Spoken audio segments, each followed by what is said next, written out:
I've gone ahead and saved my progress so far as onegroupaligned.ai because the central group of 4 checkers is aligned, exactly aligned to the center of the artboard.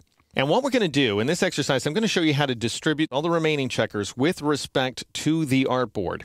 And this is something that works out beautifully if your artboard and your checkers are designed to work with each other, designed to fit, as ours are, of course, because after all, every one of the checkers has exactly the 16th of the area of the overall artboard, meaning that they're designed to fit exactly 4 across and 4 up and down.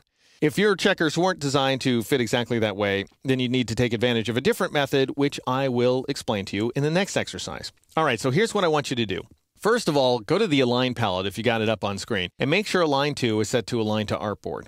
Very important. All right, next, I want you to go ahead and select this second row of checkers right there. So you're going to get this violet checker, the group in the center, and then this sort of tan checker over here on the right-hand side. All right, so this group of 3, and then I'm going to go to this option, Horizontal Distribute Center, or it's also located up here in the control palette. Either way, go ahead and click on that option, and you will exactly distribute the checkers where they need to be. Horizontally, that is to say, not vertically, just horizontally.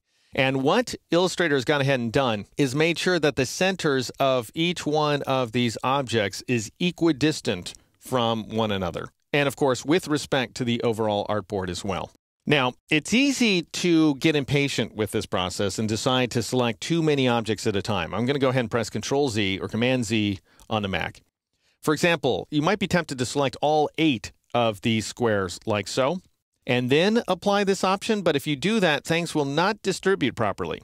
Because now what Illustrator is trying to do is make sure that this center point is the same distance from this center point as this one is from the overall center where this group is concerned, which is the same distance from this guy as from this guy, and so on. So you need to make sure you select only so many objects at a time. You can only distribute 1 row or 1 column at a time is the idea. And we'll investigate distribution in more detail later, just so that you have a clear idea of what's going on. Because at this point, it's potentially a little difficult to wrap your mind around. Anyway, I'll go ahead and press Control-Z, Command-Z on the Mac. So we'll select this row like so, and then click on this icon.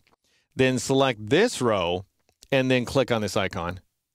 Now, what's wonderful, what's just beautiful and ducky and excellent about aligning objects to the artboard is that nobody has to be in alignment in the first place, like that center group of 4. For example, if I were to grab this bottom row of squares, and I were to click on this icon right there, every single one of the squares moves into the right position horizontally. Vertically, they're still off, but horizontally, they're now properly aligned. And each one exactly touches the other one. So we have perfect registration at this point. I'm going to go ahead and select these guys as well. Now, I just selected too much stuff, so I'm going to shift-click on the central group of 4 to deselect it, and then I will click on this icon once again.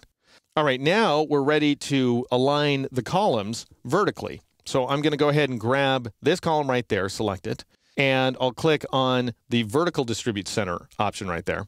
And then I will select this column and click on that same option, and I'll select this column like so and click on the same option, and then select the first column and click on this icon yet again. And now all of my checkers are exactly where I need them to be. Now that's a function of having designed my checkers the right size in the first place. So I've got an artboard that's 640 points wide and 640 points tall, and I've got each one of these squares 160 points wide and 160 points tall. So everything fits exactly the way it needs to. Now what if you had not done that in advance? It's probably incredibly rare that you would put together such a design in the first place. More likely, your checkers and your artboard have nothing to do with each other. So how do you align and distribute checkers in that environment? Well, I'll show you how to distribute according to a key object in the next exercise.